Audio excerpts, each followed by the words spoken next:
해협이 열렸다! 짐 싸라! 오늘 나간다! 우리 선원들이 그 말을 듣고 가방을 쌌습니다. 그런데 다음날 아침 그 가방을 전부 다시 풀었어요. 페르시아만 위에 우리 배 26척이 발이 묶인 채 멈춰서 있었습니다. 그 위에 한국 사람 173명. 2달이 넘도록 같은 수평선만 봤어요. 정부가 특사를 보냈습니다. 인도적 지원까지 얹어서 길을 열어달라고 했는데요. 저쪽이 원한 건 그게 아니었어요. 통행료였습니다. 그러다 어느 날 해협을 연다는 발표가 나왔어요.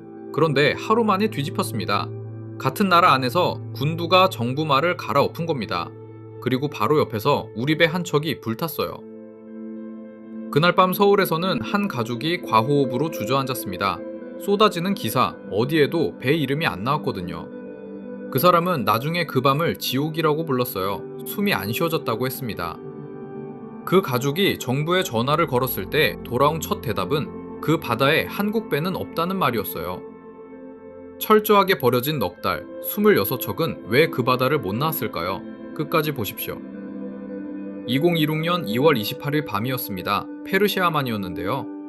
당직을 서던 선원이 무전기를 붙잡았어요. 잡음 사이로 문장 하나가 끊어져 들어왔습니다. 해협 통과를 중단하라. 그날 새벽 미국과 이스라엘 폭격기가 이란 상공에 들어갔어요. 핵시설과 군 지휘부가 차례로 무너졌는데요. 몇 시간 뒤 이란이 답을 했습니다. 호르무즈 해협을 통째로 틀어막은 겁니다.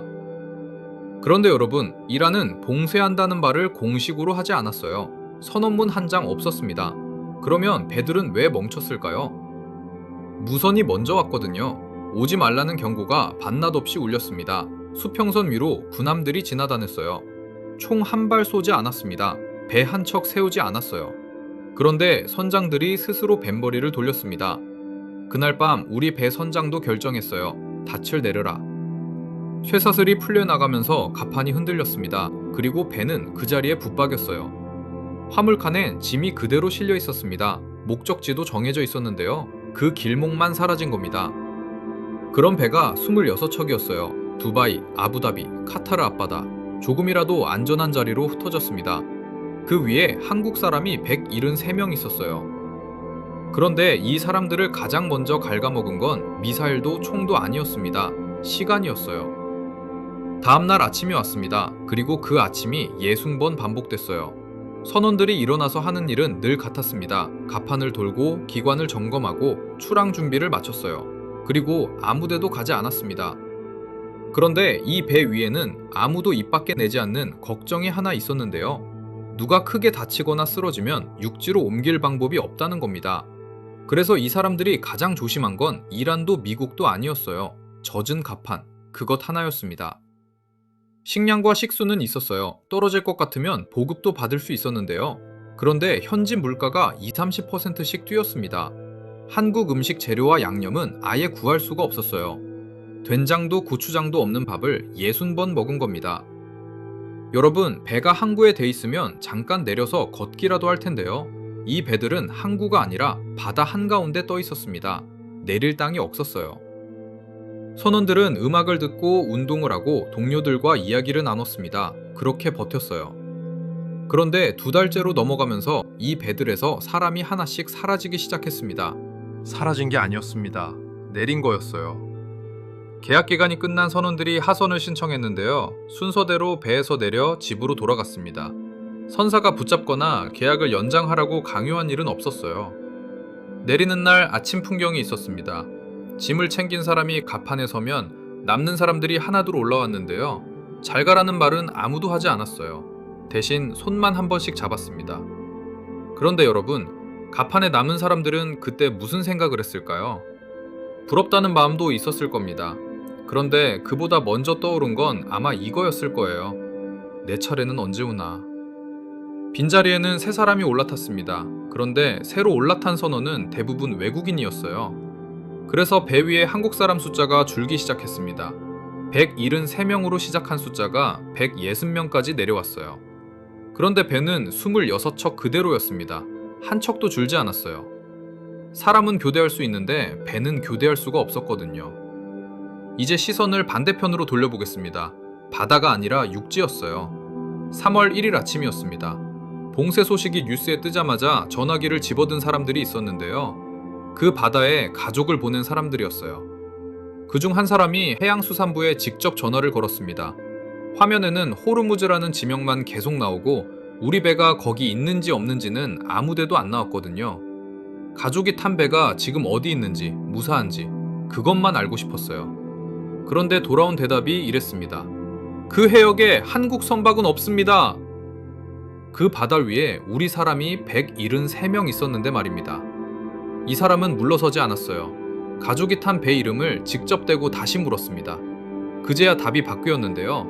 항구에 정박 중인 선박은 안전하다는 설명이었어요. 그 뒤로 돌아온 말도 비슷했습니다. 선사에 문의해 보시라. 정부가 할 수 있는 조치는 없다. 이 사람은 나중에 이렇게 말했어요. 가족들은 한 건도 정부나 회사의 연락을 받지 못했다고요. 정부 쪽 설명은 이것과 좀 다릅니다. 그건 뒤에서 그대로 들려드리겠어요. 그리고 바로 그 무렵 정부는 전혀 다른 곳에서 움직이고 있었습니다. 이란으로 사람을 하나 보냈어요. 그 사람이 손에 들고 간 건 무기도 아니고 돈다발도 아니었습니다. 서류 한 묶음, 그게 전부였어요. 4월 10일 테헤란이었습니다. 대한민국 외교부가 보낸 정병화 특사가 이란 땅을 밟았어요. 그 서류 안에는 배 26척의 이름이 적혀 있었습니다. 배 이름, 배 종류, 지금 떠 있는 위치, 그리고 그 배에 탄 사람 수. 요청도 딱 하나였어요. 이 배들을 내보내달라. 거기에 7억 원어치 인도적 지원을 얹었습니다. 여러분, 저쪽에서 뭐라고 답했을 것 같습니까? 고맙다는 말도 아니었고 안 된다는 말도 아니었어요. 이란이 원한 건 통행료였습니다. 그 해협을 지나가는 배들한테 돈을 받겠다는 거였는데요. 이번 한 번만 받고 마는 것도 아니었어요. 아예 제도로 굳히려 했습니다. 바다 한가운데 톨게이트, 그걸 세우겠다는 뜻이었어요. 원래 그 물길은 누구나 지나다니던 길이었습니다. 그런데 문을 잠근 쪽이 이제 그 문 앞에 요금소를 세우겠다고 나선 겁니다. 그 순간 우리 배 위에 있던 160명은 협상 테이블 위의 숫자가 됐어요. 그 소식이 배로 전해졌습니다. 갑판에 모인 사람들은 한동안 아무 말도 하지 않았는데요. 누군가 겨우 이렇게 물었어요. 그러면 돈을 내면 나갈 수 있는 거냐고요. 아무도 대답하지 못했습니다. 그 돈을 누가 내는지, 얼마인지, 언제까지 내야 하는지 정해진 게 하나도 없었거든요. 여러분, 매일 다니던 길에 갑자기 요금소가 생겼는데 요금이 얼마인지 아무도 안 알려준다고 생각해 보십시오. 그런데 그 길 말고는 집에 갈 방법이 없습니다. 그게 그때 그 배들이 놓인 자리였어요. 그런데 한국에는 벽이 하나 더 있었습니다.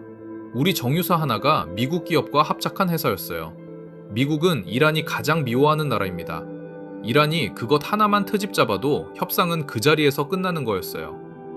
그러면 우리보다 먼저 길을 뚫은 일본은 어땠을까요? 통과에는 성공했는데 중동으로 물건을 못 내보내서 애를 먹고 있었습니다. 문이 열렸다고 장사가 되는 게 아니었어요.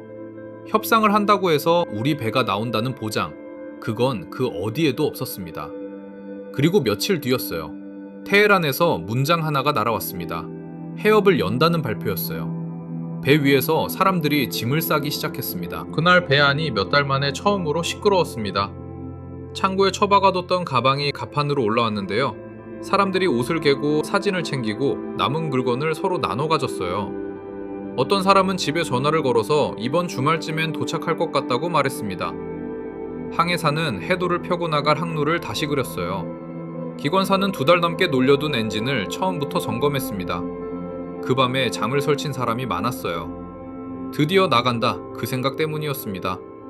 그리고 다음날 아침이 왔는데요. 발표가 뒤집혔습니다. 하루만이었어요. 해협은 그대로 다시 잠겼습니다. 뒤집은 쪽은 다른 나라가 아니었어요. 같은 나라였습니다. 이란 정부가 연다고 했는데 이란 군부와 혁명수비대가 그걸 갈아엎고 폐쇄를 다시 선언한 겁니다. 여러분, 한 나라 안에서 어떻게 이런 일이 벌어질까요? 이란에는 정규군과 별개로 혁명수비대라는 조직이 있어요. 이 조직은 정부 지휘계통 밖에서 움직입니다.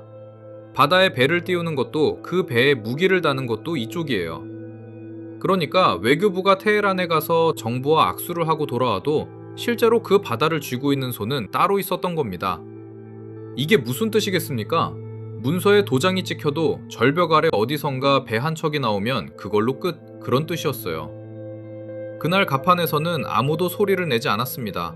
사람들이 조용히 가방을 풀었어요. 개어 넣었던 옷을 도로 꺼내고 챙겼던 사진을 다시 서랍에 넣었습니다. 그리고 이 일이 한 번으로 끝나지 않았어요. 열린다는 말이 돌 때마다 짐을 쌌고 닫혔다는 말이 오면 다시 풀었습니다. 나중에 한 선원은 그 시기를 이렇게 정리했어요. 대기와 출항 준비만 반복했다고요. 짐을 싸는 건 희망이 있다는 뜻인데요. 그 희망이 하루 만에 꺾이는 일을 몇 번이나 겪으면 나중에는 가방을 여는 것 자체가 무서워집니다. 여러분, 여기서 이상한 게 하나 있어요. 이란은 왜 이 좁은 물길 하나를 이렇게까지 붙잡고 늘어졌을까요? 그리고 미국은 왜 세계 최강 함대를 몰고 가서도 이 문을 못 열었을까요? 그 답을 알아야 우리 배 26척이 왜 못 나왔는지가 보입니다. 먼저 그 물길이 얼마짜리인지부터 보셔야 해요. 세계 원유의 5분의 1이 그리로 지나갑니다. 하루에 2천만 배럴이 넘어요. 전쟁 전에는 하루 120척이 그 길을 오갔습니다. 그런데 문이 잠기자 세계가 곧바로 반응했어요.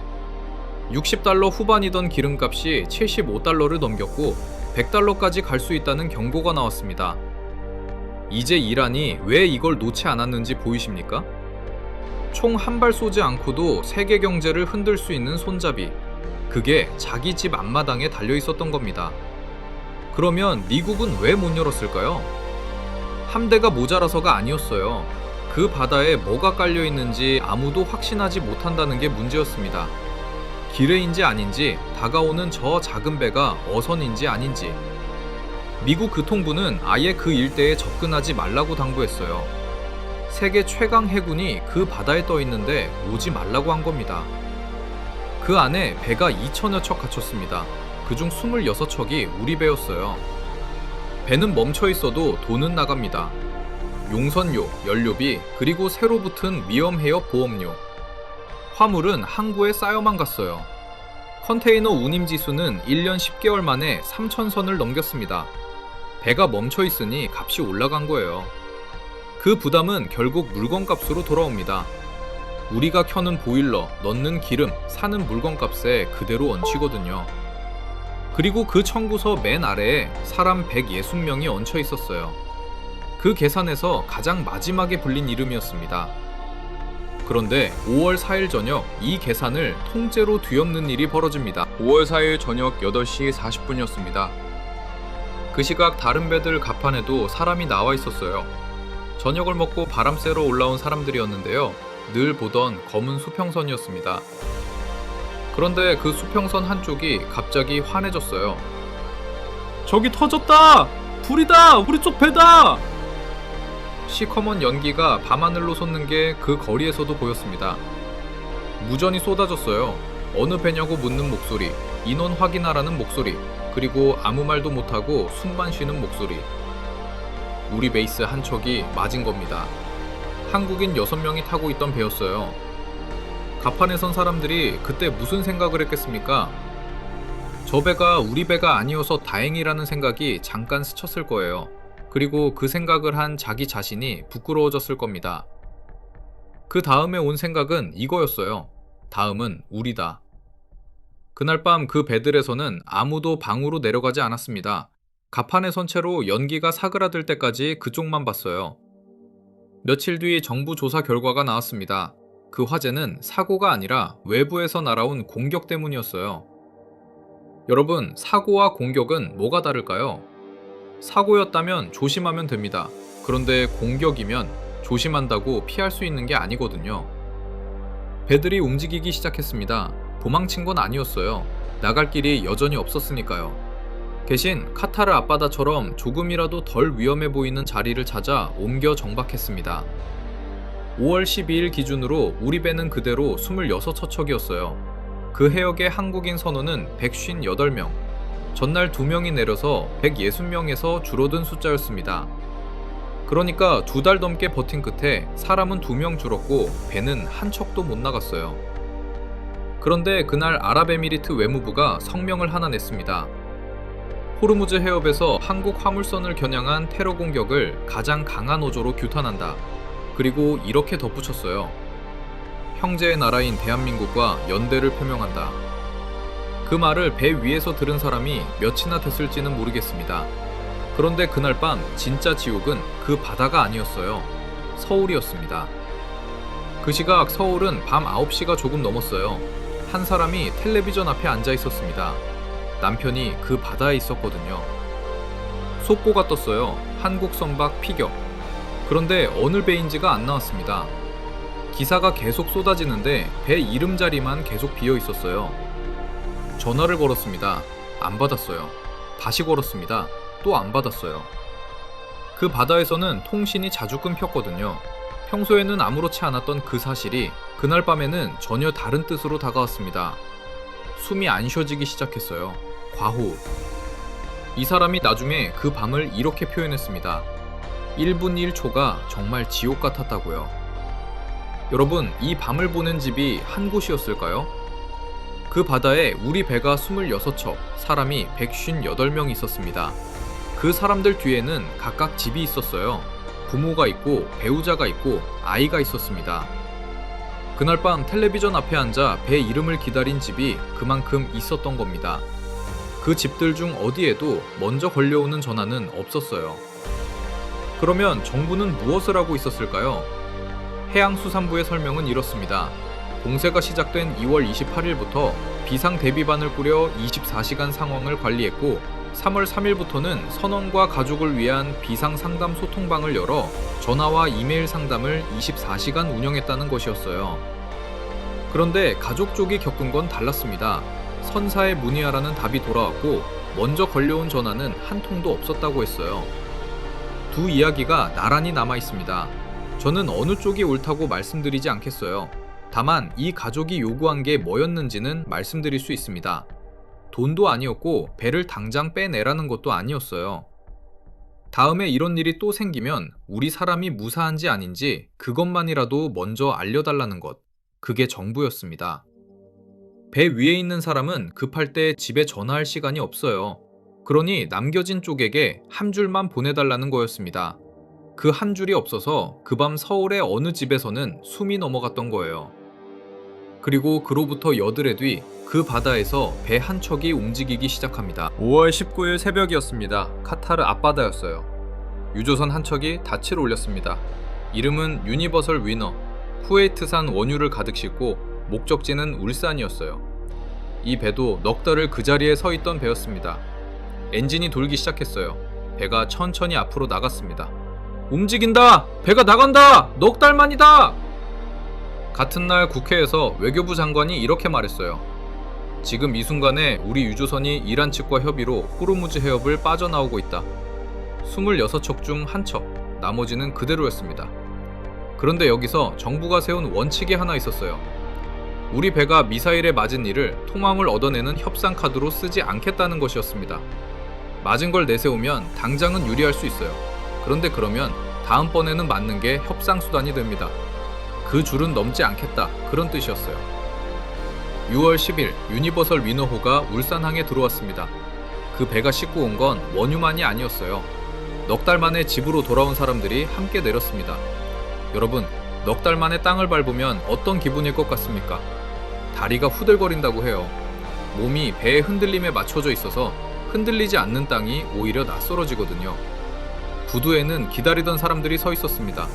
넉 달 동안 뉴스만 붙잡고 살던 가족들이었어요. 그리고 6월 중순 문이 크게 열리기 시작했습니다. 미국 대통령이 통행료 없는 개방을 선언했고 며칠 뒤 이란이 통항 신청 접수를 열었어요. 6월 22일에 2척, 다음날 4척, 그 다음날 5척. 그날 마지막으로 빠져나온 배의 이름이 나레호였습니다. 그 회사가 그 바다에 가진 배 가운데 마지막이었어요.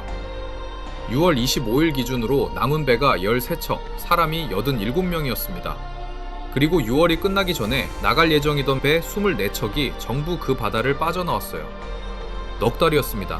짐을 쌌다 풀기를 몇 번이나 반복하고 옆 배가 불타는 걸 지켜보고 집에서는 배 이름을 기다리며 밤을 새운 넉 달. 그 넉 달이 그렇게 끝났어요. 그런데 그 바다에는 아직 남은 것이 있었습니다. 두바이항 수리조선소. 옆구리가 뚫린 배 한 척이 올라와 있었습니다. 찢어진 강판을 잘라내는 작업이 몇 달째.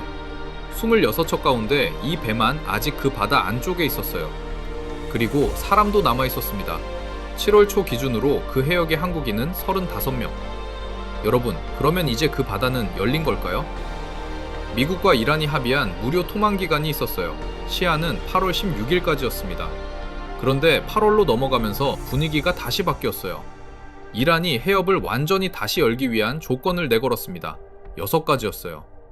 미군을 물려라! 전쟁 피해를 배상하라! 제재를 풀어라! 조건을 먼저 지키라는 뜻이었습니다.